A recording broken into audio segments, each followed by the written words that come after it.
आयुक्त म्हणून कोविडच्या कालावधीमध्ये 2017 ते 2020 ते 22 या दरम्यान मी कल्याण डोंबिवली महापालिकेचा आयुक्त होतो. त्यावेळेला आम्ही कल्याण डोंबिवलीमध्ये एक झिरो वेस्ट उपक्रम सुरू केला होता आणि मला आठवतं की त्यावेळचे इथले स्टँडिंग कमिटी चेअरमन वगैरे सगळं शिष्टमंडळ कल्याण डोंबिवलीला आलं होतं आणि मला खूप आनंद झाला होता कल्याण डोंबिवली महापालिका आयुक्त म्हणून की पिंपरी चिंचवडचे लोक आपल्याकडे पाहणी करायला. माझ्यासाठी म्हणजे एका आदर्श संस्थेने एका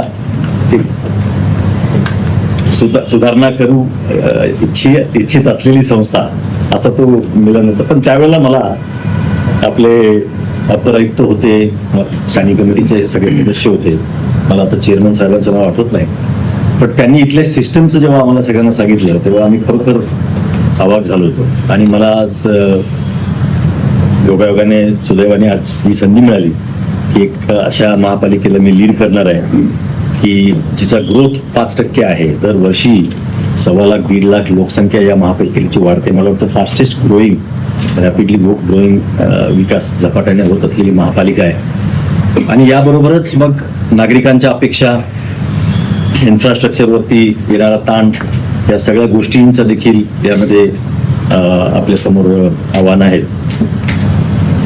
या माझ्या कारकिर्दीमध्ये माझा जो फोकस असणार आहे तो मुख्यत्वे आता मला जी माहिती मिळाली, सकाळी मी स्टँडिंग कमिटीच्या बैठकीमध्ये होतो, महापौर साहेब आणि स्टँडिंग कमिटीचे सर्व सभापती महोदय वगैरे मला भेटले, आता उपमहापौर आणि अनेक नगरसेवक भेटले आणि या सगळ्यांच्या बोलण्यातून पाणी पुरवठा हा एक महत्वाचा महापालिकेचा विषय आहे. त्यामध्ये आपल्याला पवनाचा वरनं जो पाणी पुरवठा आपल्याकडे होतो आहे त्याचा जो प्रोजेक्ट आपला आज पेंडिंग राहिलेला आहे आणि त्याचप्रमाणे आपल्याला येणाऱ्या काळामध्ये पुढच्या 25 वर्षाचं नियोजन करून आपल्याला पाणी येणाऱ्या 25 वर्षामध्ये सुद्धा पाणी आपल्याला कमी पडायला नको अशा पद्धतीचं नियोजन आपल्याला आता करावं लागणार आहे. आणि मी जी माहिती घेतली त्याच्याप्रमाणे आता भामा आसखेड ही जी इथून आपल्याला जे 167 MLD पाणी मिळणार आहे, तर त्याची जी प्रक्रिया सगळी आहे पाईपलाईन वगैरे, याला माझ्या अंदाजे 6 ते 7 महिने जातील. आज आपल्याला पाण्याचं शॉर्टेज आहे, आपल्याला सर्व माहिती आहे, 120 MLD आपल्याला पाणी शॉर्टेज आहे. पण या सर्व बाबींवरती निश्चितपणे येणाऱ्या काळामध्ये आपण मार्ग काढणार आहोत. त्याचप्रमाणे पर्यावरणचा आपल्याला पर्यावरण जपणं, AQI चांगलं करणं, कारण आपण ज्या वेळेला आंतरराष्ट्रीय दर्जाचं शहर म्हणून आपल्याला जर विकास करायचा असेल तर पर्यावरणचा पण मुद्दा आपल्याला फार महत्वाचा आहे. AQIचं मी बघितलं की त्याच्यामध्ये आपल्याकडे PM 2.5 PM 10 हे जे मेजर पोल्युटंट्स आहेत याचं आपल्याकडे मोठ्या प्रमाणात आहे. त्याच्यासाठी आपण आपली जी ग्रॅप नावाची आपण जी रिस्पॉन्स आपण सिस्टम तयार केलेली आहे तिच्या माध्यमातून अजून इफेक्टिव्हली आपल्याला कसं याला रिस्पॉन्स करता येईल. आपल्याकडे मिटिगेशनसाठी मिस्ट व्हेकल्स आहेत, सर्व आहे, परंतु अजूनही जी डस्ट बांधकामाची असेल आपल्याकडे आता इंडस्ट्री एरिया भरपूर मोठा आहे, तर त्याच्यामध्ये आपल्याला पर्यावरणाच्या दृष्टीने काय काय करता येईल तो एक महत्वाचा विषय असणार आहे. त्याचप्रमाणे आपल्याला आपण नुकतेच म्युनिसिपल बॉन्ड पण काढले आहेत, त्याचाही आपल्याला चांगला सक्सेस मिळाला आहे. आणि आता महसूल वाढवण्यासाठी आपल्याला प्रयत्न करावा लागणार आहे. आपलं जे काय प्रॉपर्टी टॅक्सचे आपण सर्वे केलेला आहे त्याच्यामध्ये आपल्याकडे 3,70,000 आपला नवीन सर्वे झाला आहे. त्यामध्ये आपण आतापर्यंत 1,42,000 आपण डिमांड फायनल करू शकलो आहोत. आता आम्ही हा वसुलीचा सीझन आहे, या 31 मार्चपर्यंत सगळं यंत्रणा आपली वसुलीमध्ये बिझी असेल, पण 1 एप्रिल नंतर आम्ही मिशन मोडमध्ये, कॅम्प मोडमध्ये हे जे उरलेले आता आपले डिमांडच्या हिअरिंग्ज आणि ते घ्यायचे आहे त्याचं आम्ही करू. मी नुकतेच आज सूचना दिली की महसूल विभागाचं, तर मी विभाग आयुक्त असल्यामुळे महाराजस्व अभियानचं आम्ही खूप नियोजन केलं होतं आणि महाराजस्व अभियान मध्ये आम्ही ठाणे महापालिका असेल, मुंबई महापालिका असेल यांना आम्ही पूर्ण इन्व्हॉल्व्ह केलं होतं आता मी सकाळी सूचना दिल्या की महाराजस्वी अभियानमध्ये सुद्धा आपण एक स्टॉल ठेवूया आणि त्याच्यामध्ये आपण सुनावणी घेऊन, कारण 90% लोकांची याच्यामध्ये काय फारसा डिस्प्यूट नसतो. कारण बेसिकली डिमांड नोटीस आपण त्या प्रॉपर्टीची काढतो, त्या प्रॉपर्टीची जर मेजरमेंटमध्ये कोणाला अडचण नसेल तर ते आपल्याला या कॅम्प मोडमध्ये पण करता येईल. तर तो एक मेजर सोर्स ऑफ रेव्हेन्यू आपला पुढे भविष्यात होणार आहे, कारण एवढ्या प्रॉपर्टी असे झाल्यानंतर ते आपला निधी वाढू शकेल. बाकी आपण स्पोर्ट्सच्या बाबतीमध्ये सकाळीच हर्डीकर सर आले होते. हर्डीकर साहेबांनी खूप छान काम इथे केलंय गेल्या 4 वर्षामध्ये. त्यांनी आता ॲडिशनल चार्जमध्ये त्यांना जे काय त्यांच्या समोर एक प्रश्न होते त्याबद्दल मला ब्रीफ केलंय. तेव्हा ते सांगताना म्हटलं की स्पोर्ट्समध्ये आपण, मला वाटतं सगळ्यात जास्त पर कॅपिटा फॅसिलिटी असलेली महापालिका भारतामध्ये आहे आणि हा एक फार मोठा आपल्याकडे आपल्याला संधी आहे आणि आपल्याला ऑपॉर्च्युनिटी आहे असं मला वाटतं की यामध्ये आपल्याला आपले जे शाळांचे विद्यार्थी आहेत, आपल्या शाळा पण चांगल्या आहेत, अजून सुधारणा करण्याची गरज आहे, पण इतर महापालिकांच्या तुलनेमध्ये आपली शाळा आणि त्यांचं फंक्शनिंग चांगलं आहे. तर शाळांमधले आपले जे स्टुडंट्स आहेत त्यांच्यामध्ये रुरल टॅलेंट हंट करून त्यांच्यामध्ये, रुरल शब्द माझ्या तोंडात याच्यामुळे आला कारण मी जिल्हा परिषद कोल्हापूर असताना देशातील पहिली निवासी क्रीडा प्रशाला सुरू केली आहे. आपल्यापैकी कोल्हापूरचे कोण आपले कॉन्टॅक्ट असतील तर आपण निश्चितपणे त्या शाळेबद्दल माहिती घ्या. त्या शाळेला आतापर्यंत गेल्या 10-12 वर्षामध्ये 800 ते 900 नॅशनल मेडल मिळाले आणि इंटरनॅशनल लेवलला जवळजवळ 20 ते 25 मेडल्स मिळालेत. कारण आम्ही तिथे पूर्ण जिल्ह्यातून निवडक विद्यार्थी दरवर्षी निवडतो आणि म्हणजे माझ्या काळात ते सुरू केली ती सिस्टम आम्ही, आणि त्याच्यात मग त्यांना best of coaching, best of diet हे सगळं देऊन हा रिझल्ट आम्हाला दिसला. इथे सुद्धा आपल्याला ते करता येऊ शकेल. एवढी आपल्याकडे इन्फ्रास्ट्रक्चर आहे. तर आपल्या भागातील महापालिकेच्या शाळा असतील, खाजगी शाळा असतील, तिथले होतकरू जे खेळाडू आहेत त्यांना आपल्याला टॅलेंट हंट करून या प्रॉपर कोचिंग वगैरे त्याच्यामध्ये आपल्याला केलं तर याच्यातून जो आउटपुट आपल्याला मिळालं पाहिजे की नॅशनल लेवलला, इंटरनॅशनल लेवलला, ऑलिम्पिक लेवलला हे स्टुडंट जाणे, ते देखील आपल्याला साध्य करता येईल. बाकी आता आज पहिलाच दिवस आहे, आता सर्व माहिती घेतोय. पण ड्रेनेजच्या बाबतीमध्ये सुद्धा आहे की आपण आतापर्यंत 200 किलोमीटरचं ड्रेनेजची लाईन पूर्ण केली आहे. तर टोटल 1000 किलोमीटर आहे. त्याच्यामध्ये सुद्धा आपल्याला, कारण पूर्वी आपण नगरपालिका होतो त्यामुळे पाईपलाईन आपली छोटी होती. आता तेव्हा एक FSI होता, आता FSI वाढलाय. त्यामुळे जे काय प्रेशर आहे त्याच्यासाठी आपल्याला ती पण ड्रेनेजची पण रिप्लेसमेंट करावं लागणार आहे. तर त्याचा देखील आपण येणाऱ्या काळामध्ये टप्प्याटप्प्याने आपल्याला करावं लागेल. आपले हॉस्पिटल्स, आपली आरोग्य व्यवस्था खूप चांगली आहे, त्याचा आपल्याला सर्वांना कल्पना आहे आणि आपल्याला अभिमान पण असला पाहिजे.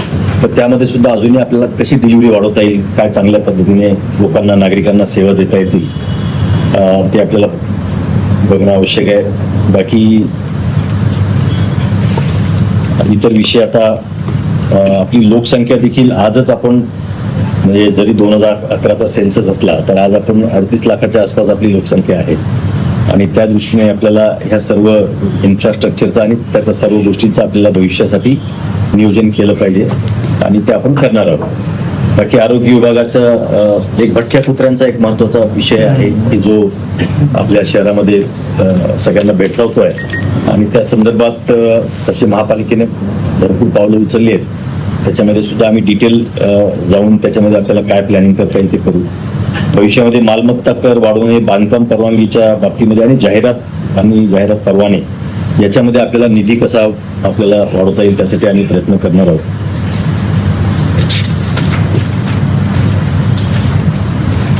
तर हे माझ्याकडून मला जे आता गेल्या 3-4 तासामध्ये शिकलंय ते मी आपल्याला सांगितलं. आयुक्त बदलून गेल्यावर जसं सांगतात तसं सांगितलं तुम्ही, जसं काही म्हणजे सगळीच माहिती घेतली तुम्ही. गार्डन्स मध्ये माझं विशेष इंटरेस्ट आहे. आता कल्याण डोंबिवलीला असताना माझ्याकडे पैसे नसायचे, पण इथे आता गार्डन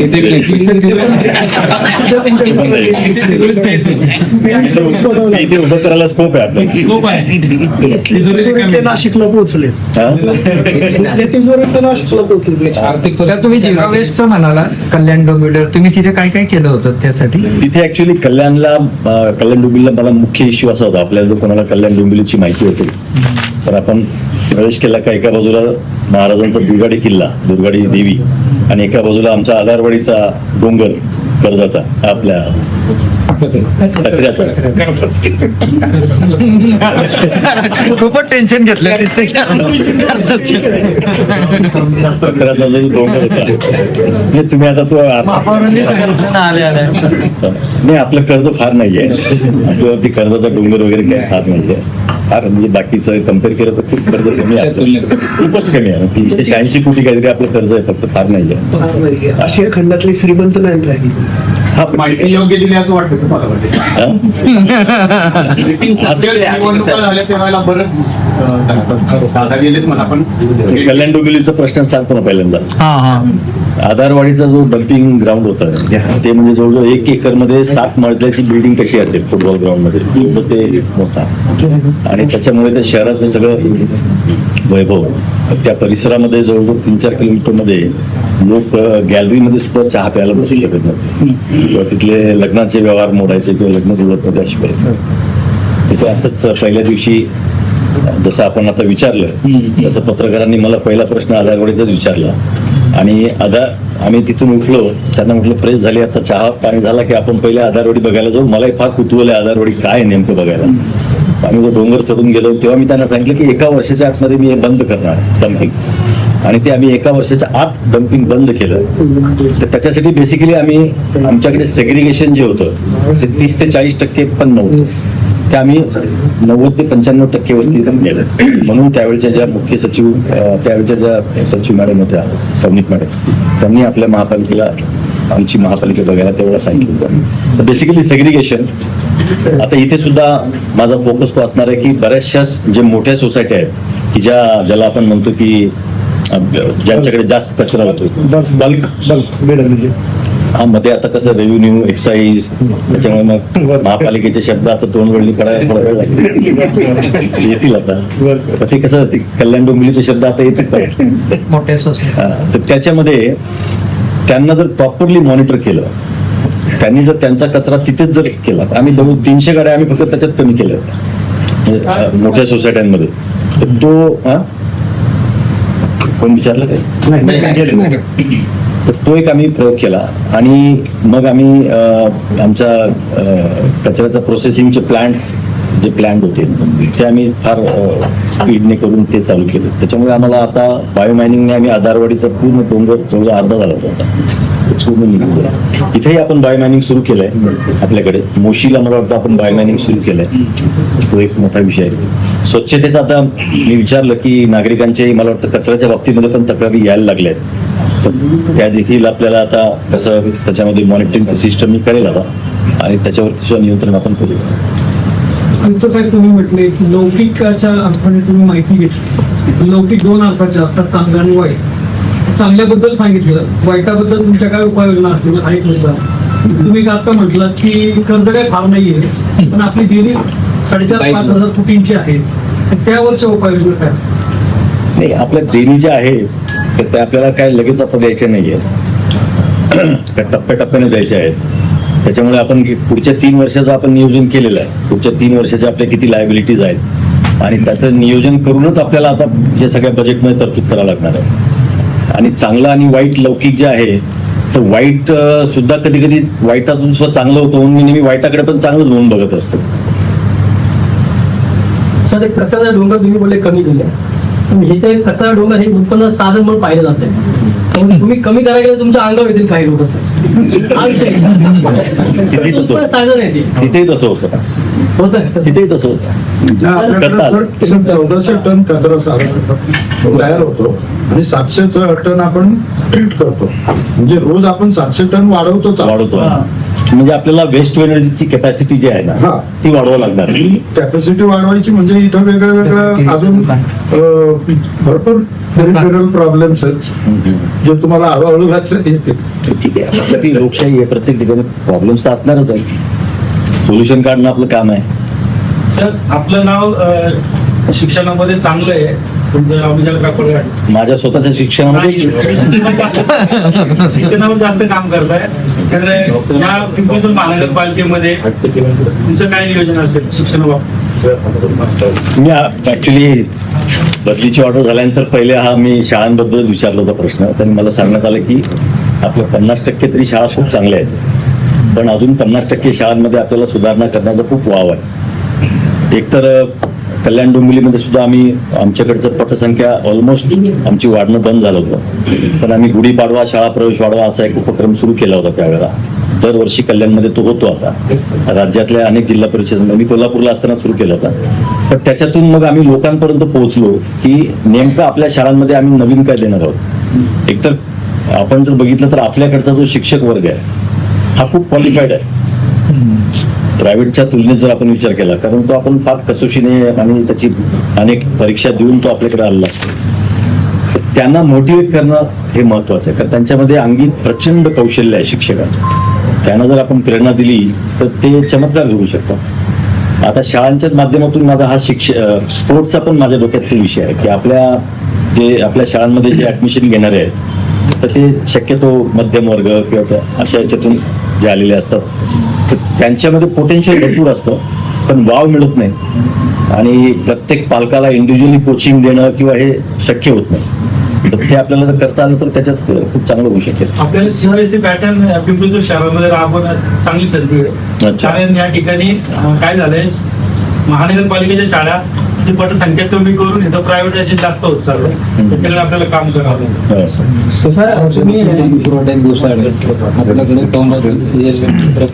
तुम्ही उठून 2 वर्ष झाले, पण निधी अगोदर काम सुरू करणे सर्व आराखडा तयार आहे.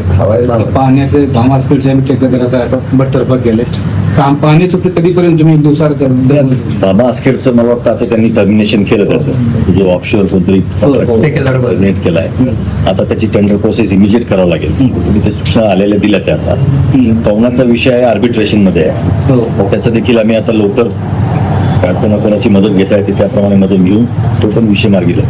कारण पवना आणि भामा आस्केड हे करून तरी आपल्याला 25 वर्षाचा विचार जर करायचा असेल तर मुळशी नंतर ठाकूरवाडी याचा सुद्धा आपल्याला विचार करावा लागेल. तेव्हा कुठे आपण 25 वर्षाची, कारण 25 वर्षात मला वाटतं आपली लोकसंख्या किमान 80-90 लाख होईल या स्केलने जर आपण गेलो तर. ते पण अजून त्याच्याने टेंडर करायचं आहे.